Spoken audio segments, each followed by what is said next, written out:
Howdy, I'm happy. Out in the wild, my animal buddies taught me never to judge a book by its cover. Today, I'm sharing a city tale about a struggling single dad who outsmarted an arrogant billionaire CEO. Just like in nature, the quiet ones usually hold the most power. Gather around the fire and listen. Let me know in the comments where you're tuning in from, and please hit that subscribe button for more stories.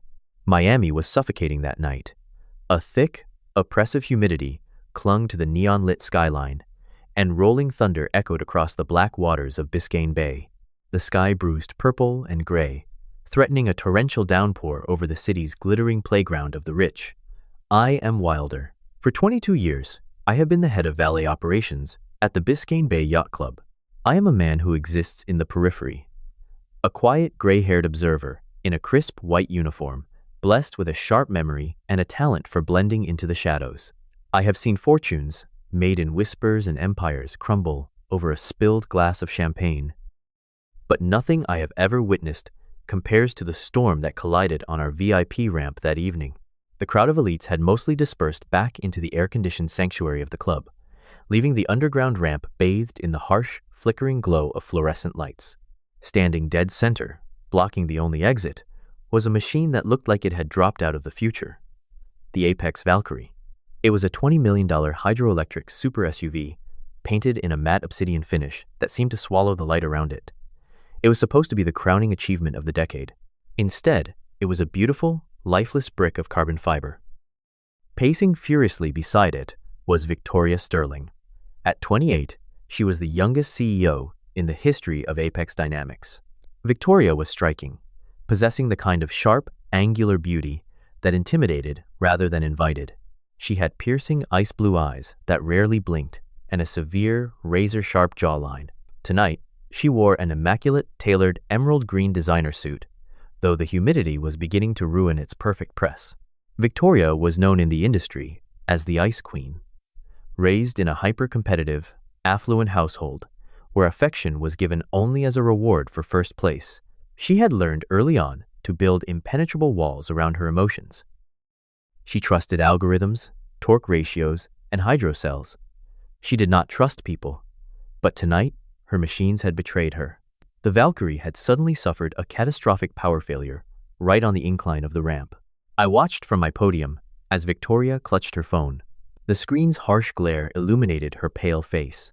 Though I stood at a distance, the panic radiating from her was palpable. Later, I would learn exactly what was causing her hands to tremble. Her phone was vibrating relentlessly, with messages from the board of directors. Leading the charge against her was Arthur Pendleton, the company's chief financial officer. Arthur was a heavy-set, balding man in his 60s, with a permanent scowl and a heart driven entirely by greed. He had been waiting for years for Victoria to stumble, so he could seize control of Apex Dynamics. His text message was a dagger wrapped in corporate politeness. "If this vehicle doesn't drive itself out of the bay tonight, Victoria, the board will convene at 8 a.m. to accept your resignation. You are out." The threat of public humiliation and corporate exile hung heavy over her. The engineering team was in Seattle, 3,000 miles away. The local technicians had no clearance for the Valkyrie's encrypted core. She was trapped. Just a few yards away, emerging from the dark service corridors, came a man whose reality was worlds apart from the billionaires pacing the ramp. His name was Nathan Cross. Nathan was 34.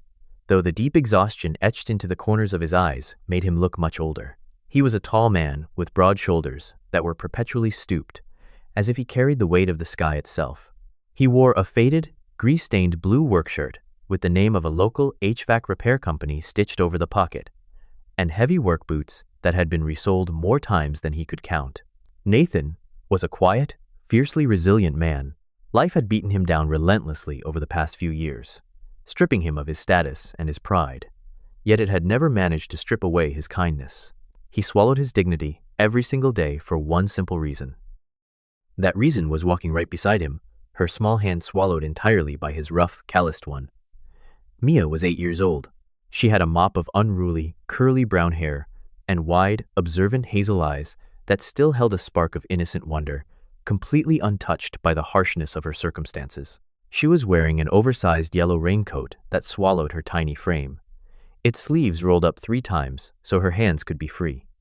Tucked tightly under her free arm was Barnaby, Barnaby was a stuffed teddy bear, missing his left button eye and patched up with mismatched thread. He was scruffy and worn, but to Mia, he was the bravest protector in the world. Mia was a patient, deeply empathetic child. She never complained about the late nights or the missed school field trips. She just wanted to be wherever her father was. They had just finished a brutal 14-hour shift. Nathan had been deep in the bowels of the yacht club, fixing a massive failure in our industrial air conditioning units so the wealthy guests upstairs wouldn't break a sweat. Now, all he wanted was to take his daughter home to their cramped, one-bedroom apartment. But as Nathan walked toward his rusted 1998 Chevy Silverado, a battered old truck parked in the staff section at the top of the ramp, he stopped. The multi-million-dollar Apex Valkyrie was parked diagonally across the narrow VIP tunnel. There was no way around it. His truck was boxed in. I watched Nathan let out a long, heavy sigh as he reached into his jacket to pull out his car keys. His fingers brushed against his inner breast pocket. The sound of crinkling paper was barely audible over the distant thunder, but I could see the way Nathan's jaw tightened. Inside that pocket was a crisp, formal envelope. It was a letter from the ruthless legal team of his ex-wife's family. The family was led by Elias Thorne, an imposing, old-money real estate tycoon who viewed Nathan like dirt on his shoe. Elias was a man who believed money could buy anything, including human beings. The letter was a formal notice. The Thorne family was filing for full, permanent custody of Mia. Their argument was cruel, but legally dangerous. They claimed Nathan's poverty, his chaotic hours as a lowly AC repairman, and his inability to provide a stable, luxurious life made him an unfit father. If Nathan lost this legal battle, he would lose the only light left in his world. He desperately needed money to hire a lawyer to fight them, but his bank account was completely empty. Nathan looked down at Mia. She looked up at him, offering a tired but brave smile, hugging Barnaby a little tighter. "Just a little longer, sweetie," Nathan whispered, his voice thick with a mixture of immense love and crushing guilt. "We'll be on our way home soon." "I promise." With a heavy heart, Nathan stepped forward into the harsh light, leaving the shadows of the service corridor behind. He walked slowly toward the gleaming dead hypercar and toward the panicked, furious Ice Queen who was about to lose her empire. The storm outside finally broke, rain lashing against the concrete walls of the underground garage, setting the stage for a confrontation between two desperate souls from two entirely different worlds. Chapter 2: Pride Under the Miami Rain. The sky above Miami finally tore open, unleashing a violent deluge that transformed the muggy evening into a chaotic wash of gray and silver. The wind howled off Biscayne Bay, driving the torrential rain sideways into the exposed lower half of the VIP parking ramp. The harsh, fluorescent lights above us flickered as the storm surged, casting long, erratic shadows across the concrete. I stood under the dry sanctuary of the valet overhang, crossing my arms over my white uniform, watching the drama unfold like a silent theatrical play. Up above, sheltered from the howling storm by a sweeping glass canopy, was the VIP terrace of the yacht club. The terrace was bathed in the warm, golden glow of heat lamps and luxury. Standing right at the edge of the mahogany railing was a group of opposing shareholders, watching the disaster below with predatory delight. Leading them was Julian Vance. Julian was 42, possessing the kind of manufactured, aggressive charm that cost thousands of dollars a month to maintain.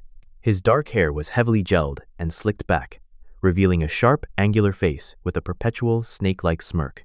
Dressed in a bespoke silver silk suit that shimmered even in the ambient light, Julian was the board's chief instigator and Arthur Pendleton's most loyal attack dog. Born into massive generational wealth, Julian had never worked a day of hard labor in his life. His entire personality was shaped by a profound arrogance and a deeply ingrained belief that anyone with less money was biologically inferior. He was a man who savored the suffering of his rivals. Right now, he was holding a crystal flute of vintage Dom Perignon in his left hand, while his right hand kept his smartphone perfectly steady. The red recording icon blinked ominously. He was live streaming the humiliating breakdown of the Apex Valkyrie and its CEO directly to a private channel of hostile investors and hungry tech media outlets. Julian took a slow sip of champagne, his smile widening as the rain began to soak the $20 million brick of carbon fiber below. Down on the ramp, the reality of the storm was far less luxurious. The wind whipped the heavy rain into Nathan Cross's face. Without a second thought, the exhausted father stripped off his faded, grease-stained denim jacket. He quickly knelt on the wet concrete and draped the oversized jacket over his daughter's shoulders, pulling it tight to form a makeshift tent over Mia and her worn-out teddy bear, Barnaby. "Keep under this, Squirt," Nathan murmured, his voice barely carrying over the thunder. He brushed a wet strand of curly hair from Mia's forehead.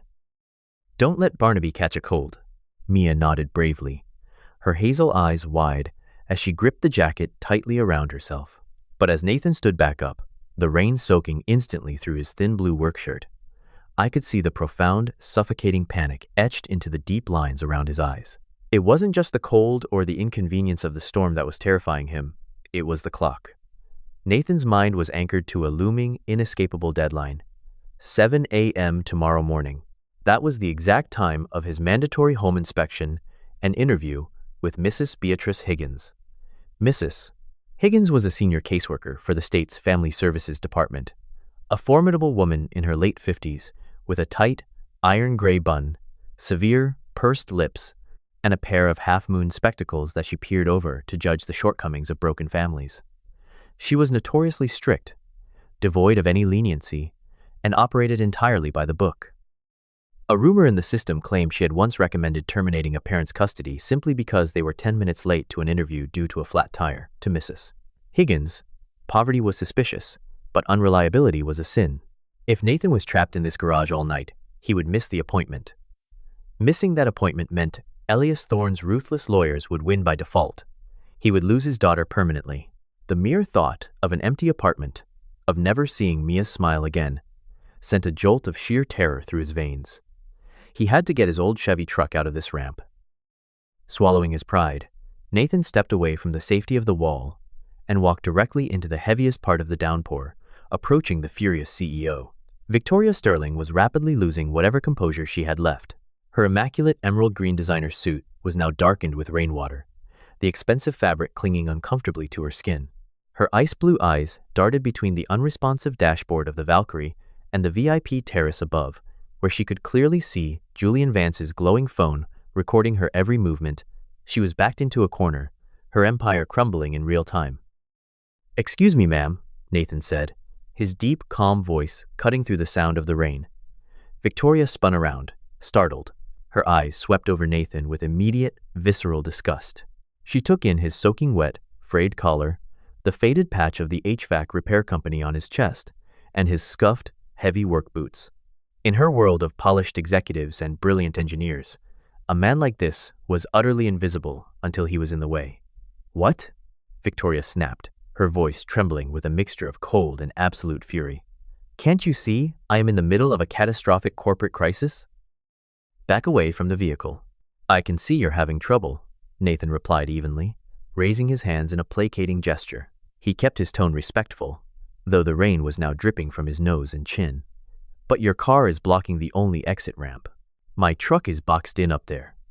I have my little girl with me, and I have a desperately important appointment first thing in the morning that I cannot miss. Since your mechanics aren't here, would you mind if I took a look under the hood? Maybe I can help get it out of the way." Victoria stared at him for a second, her brain struggling to process the sheer audacity of the request. Then, a harsh, bitter laugh escaped her lips. The stress had finally pushed the Ice Queen to her breaking point, and she aimed all her venom directly at the easy target standing in front of her. "You want to take a look?" Victoria asked, her tone dripping with toxic condescension. She stepped closer to him, ignoring the rain. "Do you have any idea what this machine is, you ignorant fool? This isn't some rusted-out pickup truck that needs a new spark plug.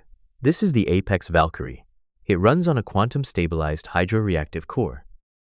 It is a technological marvel, an ecosystem of advanced circuitry that is infinitely beyond the comprehension of a dirty, wrench-turning plumber." Nathan did not flinch, though his jaw tightened subtly. "I'm an HVAC technician, actually," Nathan corrected her quietly. "And a machine is just a machine, ma'am. They all need to breathe." "It doesn't breathe, it processes," Victoria shouted, her voice echoing off the concrete walls. She pointed a manicured, trembling finger at his chest. "If a grease stain nobody like you touches the wrong panel, the biometric security matrix will permanently lock the chassis, and the vehicle will have to be sawed in half by the manufacturer.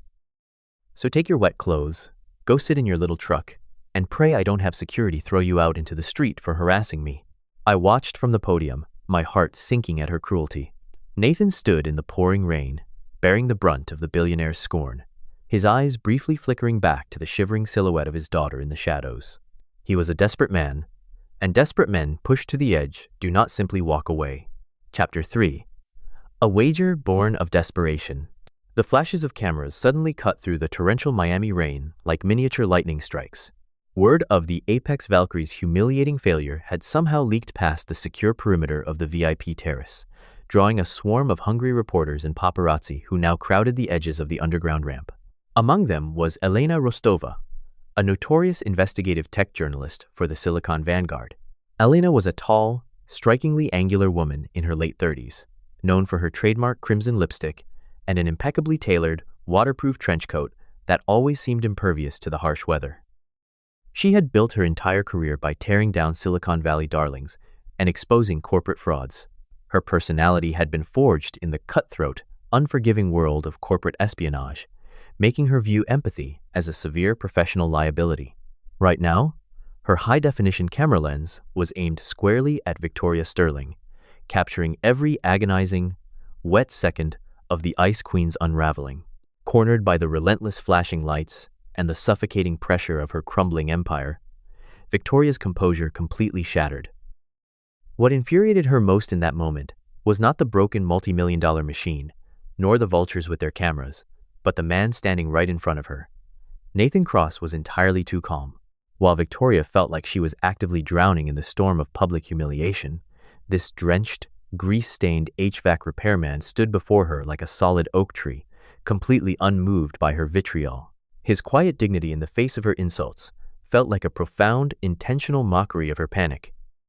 Just as Victoria was about to summon the private security guards to physically throw Nathan out into the storm, the heavy steel doors leading from the club's private elevator slid open with a sharp mechanical hiss. Out stepped Arthur Pendleton. As the chief financial officer of Apex Dynamics and the mastermind behind the boardroom coup, Arthur moved with the slow, deliberate gait of a predator that had finally cornered its prey. Seeing him in the flesh revealed the true depth of his malice. He walked with a heavy, silver-tipped mahogany cane, a permanent souvenir from a horseback riding accident in his youth that had left him with a severe limp and a bitter, enduring resentment toward the world. Arthur wore a bespoke charcoal pinstripe suit, shielded from the rain by an assistant holding a massive black umbrella. His eyes were entirely devoid of warmth, resembling two polished stones. Having successfully orchestrated dozens of hostile takeovers throughout his ruthless career, he knew exactly when to deliver the fatal blow. Arthur gestured to a nearby sound technician, who immediately handed him a wireless microphone linked to the club's public address system. The CFO adjusted his collar, a smug, victorious smile creeping across his jowly face. He was preparing to address the live stream and the gathered press. I watched from my valet podium as Arthur took a deep breath, ready to officially announce the catastrophic failure of the Valkyrie and the immediate cancellation of Victoria's project. He was seconds away from executing her corporate death sentence on live television. Seeing Arthur holding the microphone was the final spark that ignited Victoria's explosive ego. She could not let Arthur have the final word. She could not let him win without a fight, even an irrational one. Breathing heavily, her chest heaving against the soaked emerald fabric of her ruined suit, Victoria reached into the inner pocket of her blazer and pulled out a sleek, leather-bound checkbook. She retrieved a silver fountain pen, her hands shaking violently, with a volatile mix of rage, adrenaline, and absolute desperation. "You think you're so clever?" Victoria hissed, her voice cutting sharply through the sounds of the rain and the reporter's murmurs. She marched right up to Nathan, shoving the checkbook inches from his face. "You want to play the hero in front of the cameras? Let's play. I like to gamble, and I absolutely despise arrogance." Nathan stood perfectly still, the cold rain dripping from his jaw, his eyes locked onto the mad, desperate fire burning in hers. $1 million, Victoria announced loudly, making sure her voice carried over the storm and directly into the microphones of the surrounding press. "If you can make this hydroelectric core start in exactly 3 minutes, I will write you a check for $1 million right here, right now." The entire parking ramp went dead silent. The howling wind suddenly seemed like background noise. Even the aggressive paparazzi lowered their cameras. stunned by the sheer absurdity and magnitude of the wager. Arthur Pendleton froze mid-step, his microphone hovering near his mouth, his smug scowl dissolving into a look of absolute bewilderment. But Victoria continued, her voice dripping with venom, pointing the silver pen at Nathan's chest. When you inevitably fail, when you realize that you're pathetic, grease monkey brain cannot even begin to comprehend this technology, you will drop to your knees in the puddles of this garage. You will publicly apologize to me for wasting my time, and you will leave the keys to that rusted-out piece of garbage truck of yours right here. You walk home. To the billionaire CEO, it was a sadistic power play, a desperate attempt to assert dominance and redirect the media narrative from a mechanical failure to a sensational spectacle. To the reporters, it was front-page gold. But to Nathan Cross, it was something entirely different. It was a lifeline. Time seemed to slow down for the exhausted father. He didn't hear the gasps of the crowd, nor did he care about the humiliating terms of failure. As he stared at the leather checkbook, the words, $1 million, echoed in his mind, rearranging the entire landscape of his shattered life. $1 million was not just money. It was the key to his absolute salvation. That amount of wealth meant he could instantly hire the senior partners at Goldstein & Hayes, the most ruthless and expensive family law firm in the state of Florida. It meant he could buy a beautiful, secure, 4-bedroom house in a gated community with an excellent school district. It meant that Elias Thorne and his army of vicious lawyers would be completely stripped of their ammunition. They could never claim he was an unfit, poverty-stricken father again. Most importantly, it meant he would never have to face the terrifying prospect of losing Mia. Nathan slowly turned his head, looking back toward the dark shadows near his boxed-in truck. Underneath the oversized, soaking wet denim jacket, his 8-year-old daughter was shivering, clutching her patched-up teddy bear, Barnaby. Mia looked back at him, her hazel eyes filled with absolute, unwavering trust. She didn't care about the flashing cameras, the screaming CEO, or the millions of dollars. She only knew that her father had never let her down, no matter how hard life had hit them. A profound sense of calm washed over Nathan. The crippling exhaustion that had weighed down his broad shoulders for the past 3 years seemed to evaporate entirely into the humid Miami air. He turned back to Victoria Sterling, his expression entirely unreadable, unbothered by the rain or the stakes. 3 minutes, Nathan said, his voice steady and echoing with a quiet, undeniable authority. You have a deal. Have your pen ready, ma'am. Chapter 4. The Founder's Mark. The countdown began the moment the words left Nathan's lips, hanging heavy in the humid, electrified air of the Biscayne Bay Underground ramp. I watched from the periphery as the crowd of reporters collectively held their breath, the relentless flashing of their cameras illuminating the torrential rain. To ensure the absolute humiliation of the wager, Arthur Pendleton gestured sharply to his personal assistant, Silas. Silas was a remarkably thin, weaselly man in his early 30s, plagued by a chronic, nervous, sweating problem that made his cheap cologne smell overwhelmingly metallic. He possessed the desperate, frantic energy of a bottom feeder, who survived entirely by clinging to the coattails of powerful men. Silas eagerly pulled out his smartphone, tapping the screen with a manicured finger to start a giant, glowing red digital stopwatch, holding it high for the press to see. The timer began its merciless descent from 3 minutes. Victoria Sterling stood with her arms crossed tightly over her ruined emerald suit, a cruel, expectant smirk fighting through her panic. She, like everyone else in the garage, fully expected this grease-stained HVAC repairman to walk up to the driver's side door, fumble with the biometric touchscreen handles, and ultimately fail to even breach the cabin of the Apex Valkyrie.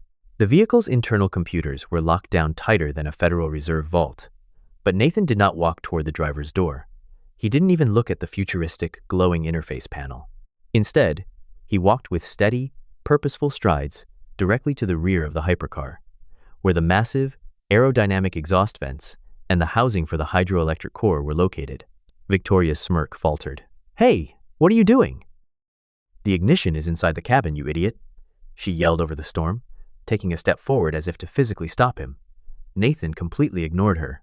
With the effortless confidence of a man returning to his own childhood home, he reached his calloused hands into the narrow, razor-sharp gaps of the rear titanium alloy cooling shroud.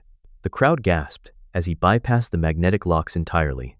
Bracing his heavy work boots against the wet concrete, he gave a violent upward yank, With a harsh screech of metal, the entire rear radiator cover popped off its mounts, exposing the impossibly complex, glowing, pulsating mechanical heart of the $20 million machine. It was a terrifying labyrinth of quantum optical sensors, high-voltage wiring, and liquid cooling tubes. One wrong touch could deliver a lethal shock. "Stop him! He's going to destroy the core!" Silas shrieked, his voice cracking as the stopwatch in his hand ticked past the 40-second mark. Nathan didn't hesitate. He plunged his right arm deep into the dangerous, glowing cavity of the engine, deliberately bypassing the millions of dollars worth of cutting-edge computing modules. His fingers blindly navigated the scalding hot pipes until they found what they were looking for: a tiny, archaic mechanical pressure valve hidden completely out of sight, undocumented in any commercial schematic. He gripped the heavy brass valve and forcefully turned it counterclockwise, bleeding out the vapor lock that had paralyzed the system.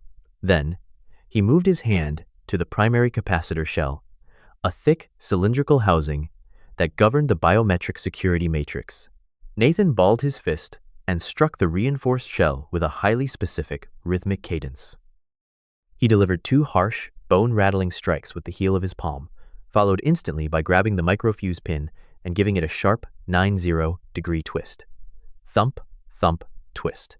For a fraction of a second, the garage plunged into absolute darkness as the Valkyrie consumed all ambient power from the club's local grid. Then, the beast awoke. A blinding, ethereal blue light erupted from the rear chassis, casting long, dramatic shadows across the concrete ramp. The sound was not the quiet hum of a standard electric vehicle. It was a visceral, earth-shaking roar that vibrated right through the soles of our shoes. The hydroelectric matrix stabilized, the V12, equivalent power output screaming to life in a flawless, symphonic roar. The massive LED headlights flared violently, piercing through the torrential Miami storm like twin lighthouses. The engine idled smoothly, aggressively, perfectly. The stopwatch in Silas's hand slipped from his sweaty fingers, shattering on the wet concrete. It read 1 minute and 12 seconds. The silence of the crowd was absolute, save for the thunderous purr of the resurrected hypercar. The reporters lowered their cameras, their jaws completely slack. Up on the VIP balcony, the predatory atmosphere evaporated in an instant. Julian Vance dropped his crystal flute of champagne. It shattered against the mahogany deck, but he didn't even blink. He stared at his smartphone, realizing that his livestream had just broadcasted the greatest mechanical miracle of the decade, effectively saving Victoria's company and destroying their coup. Beside him, Arthur Pendleton's face drained of all color. He leaned heavily on his silver-tipped cane, his mouth opening and closing like a suffocating fish. Their victory had been snatched away by a ghost in a denim shirt. Down on the ramp, Victoria Sterling was completely paralyzed. The color had vanished from her sharp, aristocratic features. She stared at the blue glow of the engine, her mind racing through the impossible reality of what she had just witnessed. The physical override. Victoria stammered, her voice barely a whisper, though the shock carried it through the silence. She stumbled backward, pointing a trembling finger at the glowing core. That sequence. 2 strikes, 1 turn. That is the Genesis protocol. That backdoor was wiped from the servers years ago.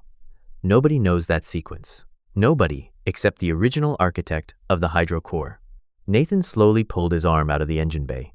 He reached into his back pocket, retrieved a faded shop rag, and calmly began to wipe the thick, synthetic motor oil from his hands.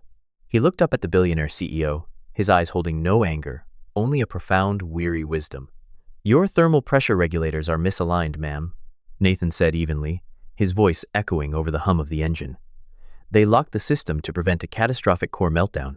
It's a hardware oversight."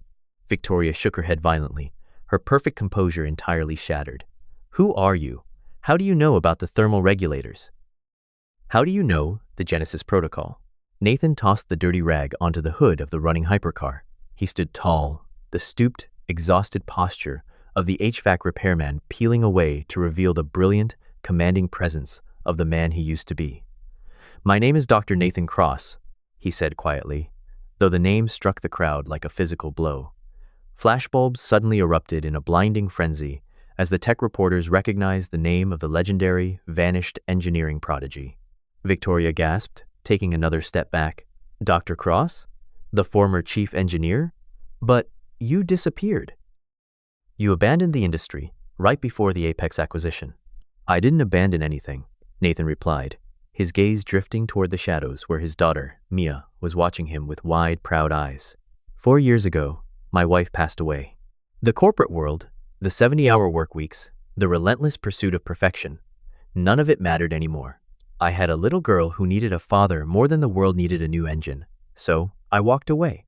I traded my laboratory for a toolbox. He turned his piercing gaze back to Victoria. I stepped down to be a normal father, but I never forgot how to build a heart. Chapter 5. The Check That Changed the Game. The deafening roar of the Apex Valkyrie echoed off the concrete walls of the Biscayne Bay parking ramp, but for Victoria Sterling, the world had gone entirely silent. The immense, suffocating arrogance that had defined the Ice Queen for years had shattered into a million irreparable pieces. I watched from my valet podium as she stood before Dr. Nathan Cross, the rain soaking her ruined emerald suit, her piercing blue eyes wide with a profound, humbling realization. She had just insulted, belittled, and bet against the very genius who had built the foundation of her empire. With trembling hands, Victoria reached for her leather-bound checkbook. The silver Montblanc fountain pen, which had felt like a weapon just minutes ago, now felt impossibly heavy. She pressed the nib against the paper, the ink mixing slightly with a stray raindrop, and signed her name beneath the staggering sum of $1 million. Every stroke of the pen was a surrender of her ego. When she tore the check from the binding, she didn't throw it at him as she might have done to a subordinate. She handed it over slowly, her gaze lowered in a rare display of total defeat. Nathan accepted the check with calm grace, folding it neatly and sliding it into the breast pocket of his damp shirt, right next to the terrifying legal letter from his ex-wife's family. He did not gloat. He did not demand the public apology she had promised if roles were reversed. Instead, he took a step closer to her, his voice dropping to a low, serious register that barely carried over the idling hypercar. "I appreciate the wager, Miss Sterling," Nathan said quietly, "but you need to look closer at your own house. Your current engineering team didn't fail to comprehend the design. They simply don't understand microheat dissipation. The thermal exhaust valve wasn't faulty. It was intentionally installed backward, forcing the system to trigger a biometric lockdown to prevent a catastrophic fire." He paused, letting the weight of his words sink in. Today's failure wasn't an accident or an oversight. It was sabotage. Leaving Victoria entirely paralyzed by the revelation, Nathan turned his back on the billionaire and the flashing cameras.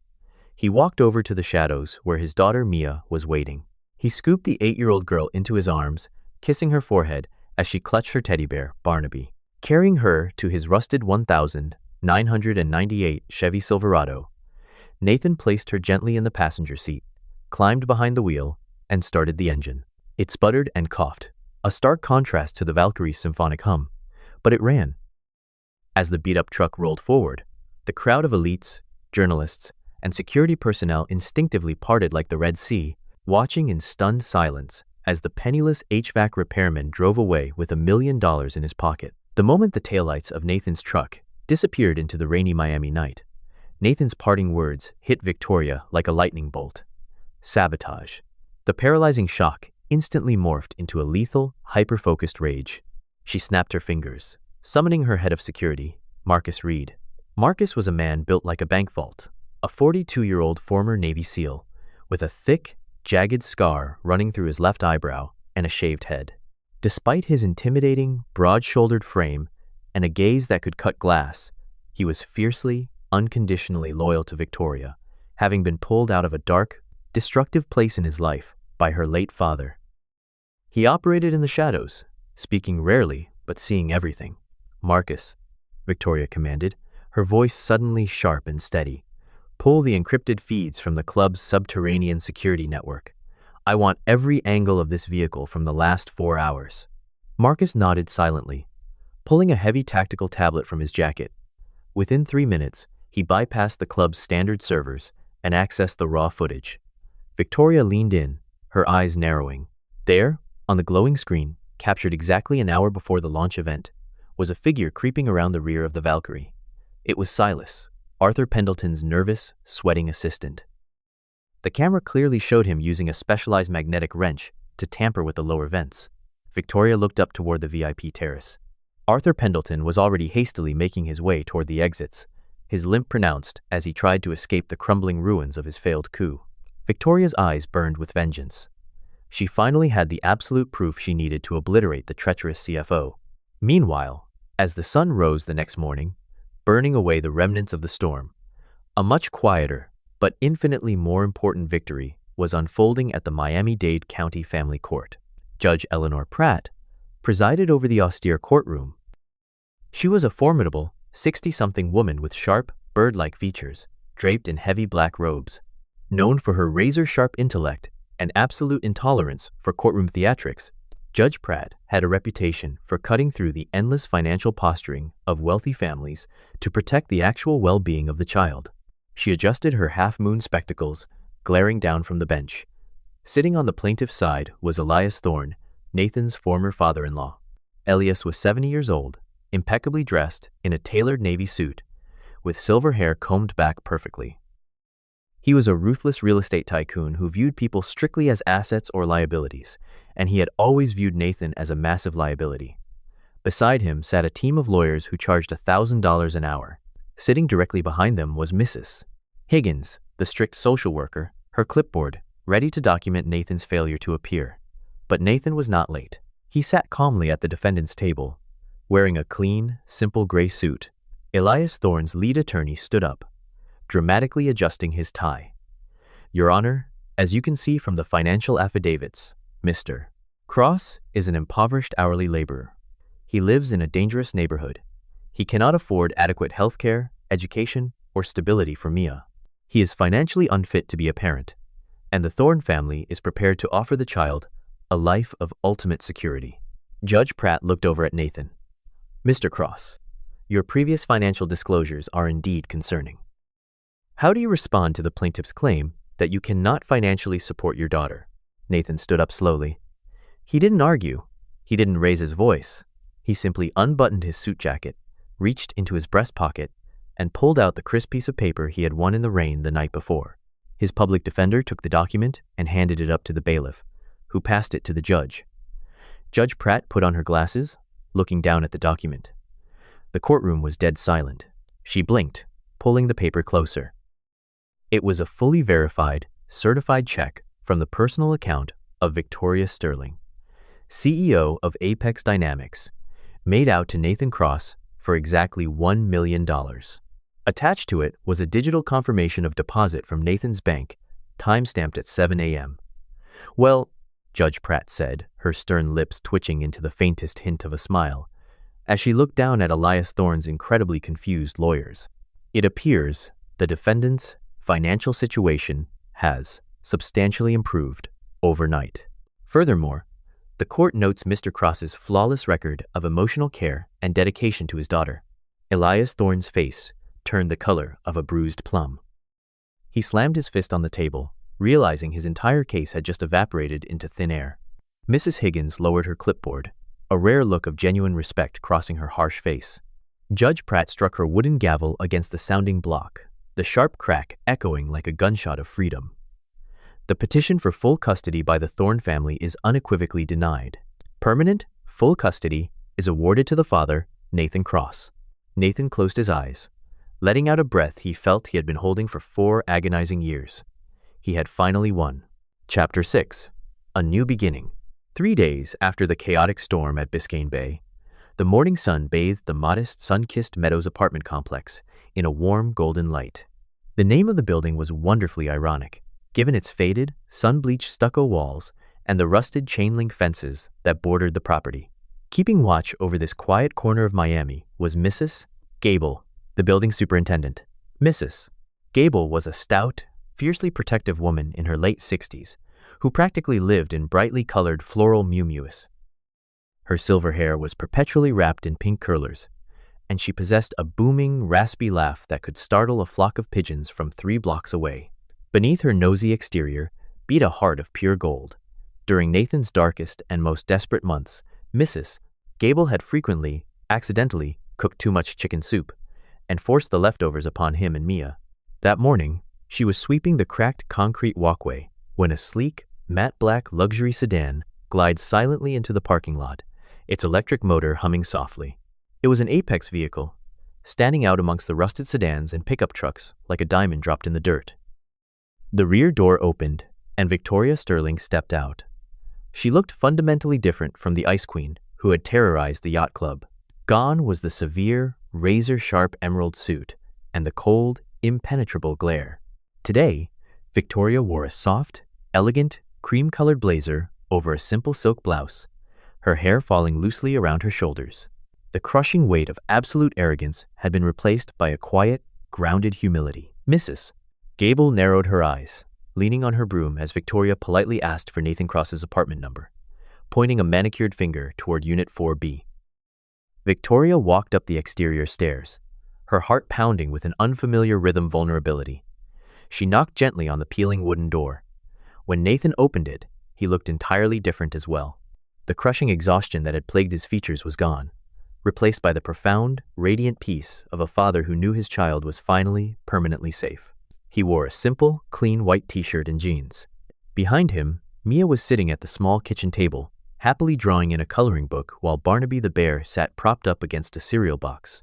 Nathan stepped outside onto the walkway, closing the door softly behind him. Victoria took a deep breath, meeting his eyes without the shield of her corporate persona. She offered a genuine, deeply felt apology for her abhorrent behavior in the garage. She admitted that her entire life had been built on a foundation of toxic pride and a desperate need to project invincibility, a facade that had ultimately blinded her to the very people who made her success possible. She thanked him not just for starting the engine, but for waking her up to the rot within her own company. Nathan listened quietly, leaning against the railing. He accepted her apology with the same quiet grace he had shown in the rain. It was then that Victoria revealed the aftermath of that night. Armed with the security footage of Silas tampering with the Valkyrie's vents, and backed by the undeniable, documented proof that Dr. Nathan Cross, the original, undisputed patent holder of the hydrocore, had identified the sabotage, Victoria had ruthlessly cleaned house. She had called an emergency meeting of the board of directors the very next morning. Arthur Pendleton and Julian Vance were not only entirely stripped of their shares and expelled from the board, but they were now facing federal indictments for corporate espionage and fraud. The opposing faction had been completely eradicated, and Victoria had solidified her absolute control over Apex Dynamics. But she knew that controlling the company wasn't enough. She needed its soul back. Reaching into her cream-colored blazer, Victoria pulled out a formal, leather-bound portfolio and offered it to him. It was a contract. She wasn't just asking him to return. She was offering him the position of Chief Technology Officer, accompanied by a staggering 15% equity stake in the entire Apex Dynamics Corporation. She told him that the industry didn't need another ruthless executive. It needed the man who knew how to build a heart. Nathan looked at the contract, then glanced through the window at his daughter. He had the money to keep her safe now, but this offer gave him the power to build a legacy for her. With a slow, confident nod, Nathan reached out and shook Victoria's hand, sealing a partnership that would change the automotive world forever. 1 month later, the atmosphere inside the magnificent, towering glass headquarters of Apex Dynamics was entirely transformed. The sterile, fear-driven corporate culture had been swept away, replaced by an environment of genuine innovation and collaboration. Greeting guests in the expansive, sunlit lobby was Chloe, the newly hired head receptionist. Chloe was a bright-eyed, bubbly woman in her 20s, with vibrant purple streaks in her hair and a pair of oversized, colorful geometric glasses. She had a habit of keeping a bowl of high-end chocolates on her desk and greeted every single employee, from the janitors to the executives, with the exact same radiant, infectious enthusiasm. As the automatic glass doors slid open, Chloe beamed, waving excitedly at the two figures walking into the atrium. Nathan Cross stepped into the building, no longer the grease-stained HVAC repairman. He wore a brilliantly tailored, charcoal gray, three-piece suit that perfectly complemented his broad shoulders and confident stride. Holding his left hand was Mia, dressed in a beautiful, bright yellow sundress, her curly hair bouncing with every step. Tucked securely in the crook of her arm was Barnaby the bear, who was now sporting a tiny, custom-made Apex Dynamics bow tie. The lobby buzzed with respectful, awe-filled murmurs as the employees parted to let the legendary chief engineer pass. As Nathan and Mia reached the center of the atrium, they looked up toward the sweeping, elevated glass podium that overlooked the entire research and development floor.